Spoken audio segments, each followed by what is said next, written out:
உலக மக்களே வணக்கம். சார், நிறைய பேர் இருக்காங்க. குறிப்பிட்ட ஒருத்தனை சொல்கிறேன். ஒரு ஆட்டோவில் டயரு ஒழுங்காக இருக்காது, பெயிண்ட்டை ஒழுங்காக அடிச்சிருக்க மாட்டான். 4-5 வருஷம் ஆகும் பெயிண்ட் அடிச்சு.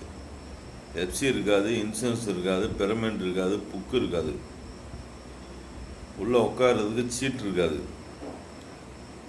சீட்டு நம்ம அரிசி சாக்கை 2 சாக்கை கோர்த்து வச்சுருப்பேன். 2 பக்கமும் முன்னாடி சீட்டில் ஒரு சாக்கு கோர்த்துருப்பேன். அரிசி சாக்கை பரட்டி போட்டிருப்பேன். சரிங்களா? உள்ளே விளையாண்டுருக்குங்களா? அடுத்து லைட்டு, முன்னாடி லைட்டு வந்து பேட்ரி லைட் இருக்குங்களா, நம்ம டார்ச் லைட் அடிப்போம்ல, அதில் சின்ன லைட்டு கிடைக்கும். அதை வாங்கி முன்னாடி டேப்பை வச்சு சுற்றிருப்பேன். அந்த இதில் லைட் எரியாது, அதில் வந்து டார்ச் லைட்டை வச்சு, சின்ன லைட்டை வச்சு டேப்பை வச்சு சுற்றிருப்பேன், அந்த லைட்டு விழுகாத அளவுக்கு. காக்கி சட்டை போட்டிருக்க மாட்டேன்.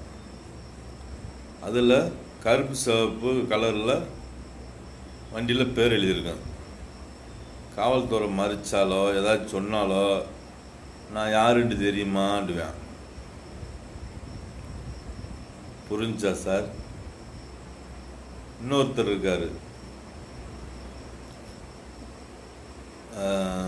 10வது வண்டி நிற்கும் பொழுதுன்னைக்கும்.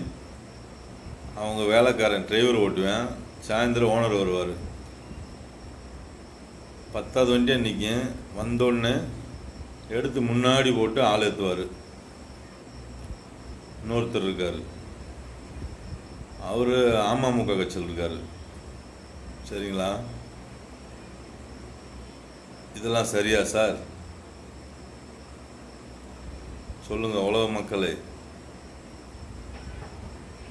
எப்படிலாம் மனிதர்கள் உலகத்தில் காவல்துறை மிரட்டுறாங்க, அரசு அதிகாரி மிரட்டுறாங்க, பொதுமக்களை மிரட்டுறாங்க. இது யார்? உங்கள்கிட்ட இப்போ சொன்னனே, அமமுக கட்சியில் இருக்கவர், கலைஞர் கட்சியில் இருக்கவர். இவங்க இல்லைன்றாலும் அந்த லைட் அடித்து ஓட்டுறவங்க கட்சியில் இருக்கானு தெரியல. அவர் போனை போடுவார் அவங்க தலைவர்கிட்ட. அவர் போனை போட்டு போலீஸை வைவார் ஒருக்க, திட்டுவார் ஒருக்க.